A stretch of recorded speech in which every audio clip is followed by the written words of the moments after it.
एक पप्पू यादव ने पूरी राजद की मंडली को उजाड़ दिया। तेजस्वी यादव जी को 4 दिन तक बैठना पड़ गया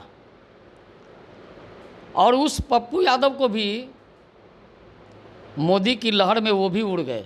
कल नीतीश जी ने कहा कि इन लोगों को बड़ी सुधारने का कोशिश किया, लेकिन ये लोग सुधरने वाले नहीं हैं। ये जो थे वही रहेंगे, क्योंकि इनकी आदत रही है कोई काम नहीं करना है, लूट लेना है। जिसका परिवार पूरा बेल पर हो, आधे लोग जेल से आए हैं और वो कहते हैं मोदी जी को जेल भेज देंगे। जिसको एक सीट बिहार की जनता ने नहीं दिया, वो कहता है कि हम एक सीट नहीं आने देंगे। अरे बड़ा विचित्र स्थिति है। जनता उब चुकी है ऐसे लोगों से। जनता इसका इलाज समय पर करती है, वो समय आ गया है और पुख्ता इलाज होगा। न घर के रहेंगे न घाट के रहेंगे। कल 5 लोकसभा सीटों पे मतदान होना था और ऐसे में देखिए अब इंडिया गठबंधन के नेता कह रहे हैं कि 5 सीट पर आश्वस्त हैं और 5 सीट पे जीत दर्ज कर रहे हैं। अब इसी बात करने के लिए हमारे साथ बीजेपी के प्रवक्ता है राकेश सिंह जी। क्या कहेंगे, आप लोग तो 5 सीट हार रहे हैं दूसरे चरण में। तो हम तो 4 पहले भी जीत चुके हैं और ये 5 के 5 आपको आश्चर्य होगा कि हम इस बार किशनगंज भी जीत रहे हैं और आपको आश्चर्य लगेगा। ये आश्चर्यजनक चुनाव परिणाम आने वाले हैं।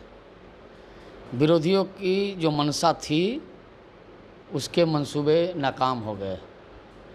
एक पप्पू यादव ने पूरी राजद की मंडली को उजाड़ दिया। तेजस्वी यादव जी को 4 दिन तक बैठना पड़ गया और उस पप्पू यादव को भी मोदी की लहर में वो भी उड़ गए और हम कल जो 5 का 5 चुनाव हुआ है, हम 5 सीट पर प्रचंड बहुमत से जीतने वाले हैं, भारी मतों से जीतने वाले हैं।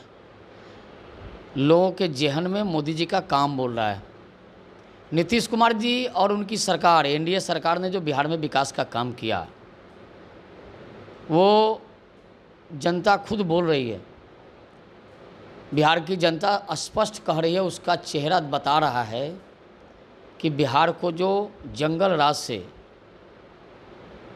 विकास करने वाले राज्य की श्रेणी में लाने वाले को साथ ही हम रहने वाले हैं। हम विनाश करने वाले, जंगल राज में ले जाने वाले, गुंडा राज में ले जाने वाले, उनके साथ हम नहीं जाने वाले हैं।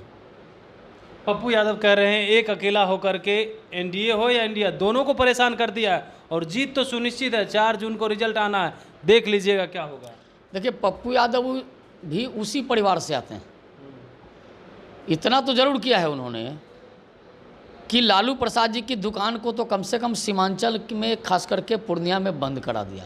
आप लोग की दुकान चालू रहेगी, लेकिन देश की जनता और पूर्णिया की जनता, सीमांचल की जनता ने एनडीए के पक्ष में मुहर लगाकर इन सबको डब्बे में बंद कर दिया। पूर्णिया की जनता और सीमांचल की जनता ने तय कर लिया था, पहले हम मोदी के साथ जाएंगे, मोदी के साथ रहेंगे। जो बिहार को विकास करने का सपना देखता हो, जो बिहार को विकास के रास्ते पर ले जाने की बात करता हो, ले गया हो, हम उसके साथ रहने वाले हैं। हम बिहार में जो विनाश की बात करता है, बिहार को लूट की बात करता है, अब कैसे कैसे लोग हैं आप देख लीजिए। कल नीतीश जी ने कहा कि इन लोगों को बड़ी सुधारने का कोशिश किया, लेकिन ये लोग सुधरने वाले नहीं हैं। ये जो थे वही रहेंगे, क्योंकि इनकी आदत रही है कोई काम नहीं करना है, लूट लेना है। ये लूट की संस्कृति वाले को, लूट और छूट की संस्कृति वाले को बिहार की जनता और देश की जनता माफ़ नहीं करने वाली है। कल मीसा भारती और राबड़ी देवी दोनों जो है पाटलिपुत्रा क्षेत्र में सत्यनारायण भगवान का पूजा की, इसको किस रूप में देख रहे हैं आप लोग? देखिए, भगवान सत्यनारायण जी इन सबको बड़ी अच्छे से देख रहे हैं। वो तो पूरे विश्व को चलाते हैं और सत्यनारायण भगवान का पूजा करके देखिए पब्लिक को ठग सकते हैं, ऊपर वाले को नहीं ठग सकते। आपके परिवार के लोगों ने, आपकी पार्टी ने जितनी गालियां माँ दुर्गा, सरस्वती और लक्ष्मी जी को दिलवाया, भगवान राम पर प्रश्न चिन्ह खड़ा किया, तो ये तो वक्त है ना,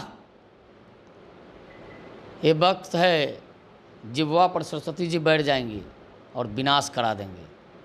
क्योंकि जो विनाशकारी मानसिकता के लोग हैं उसके जिह्वा पर सरस्वती जी बैठ के विनाश करवाते हैं, इसलिए कि उनको अपमानित करने का, उनको लज्जित करने का, उनको गाली देने का काम किया है।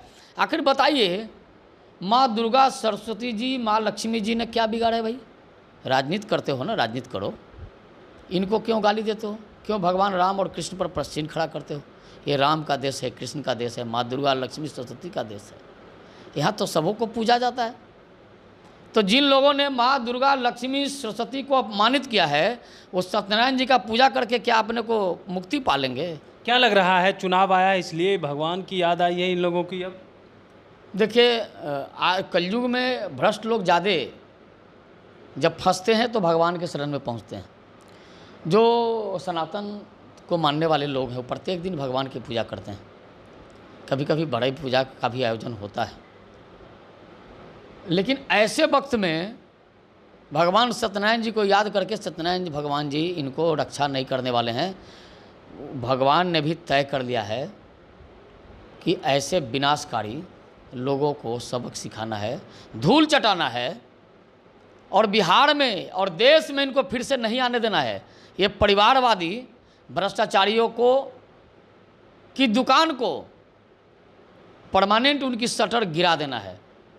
ईश्वर नहीं चाहते हैं।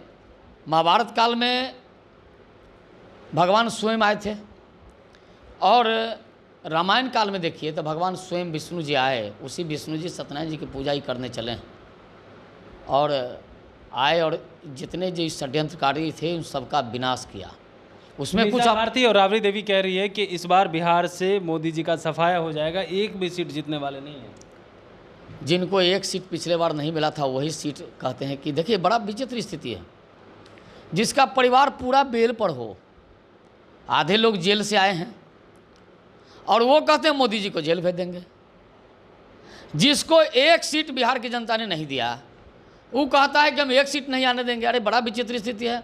देखिए, गांव में क्या होता है या शहर में जो पियक्कड़ होता है ना, पूरे शहर के लोगों को प्रत्येक दिन गाली देता है, लेकिन जब शहर के लोग एक दिन उब जाते हैं तो पूरी दवाई करते हैं।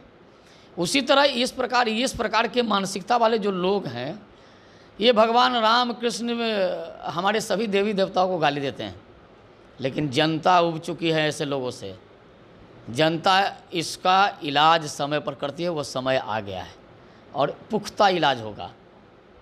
न घर के रहेंगे न घाट के रहेंगे।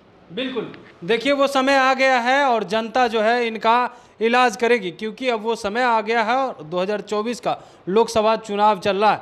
तमाम सवालों का जवाब देते हुए नजर आए बीजेपी के प्रवक्ता राकेश सिंह जी, और साथ ही साथ कहा है कि जिनको एक सीट नहीं आया है वो जो है मोदी जी की सफाया की बात करते हैं। Kamlesh Kumar, live Bihar, Patna. Live Bihar YouTube पर सब्सक्राइब और फेसबुक पर लाइक जरूर करें।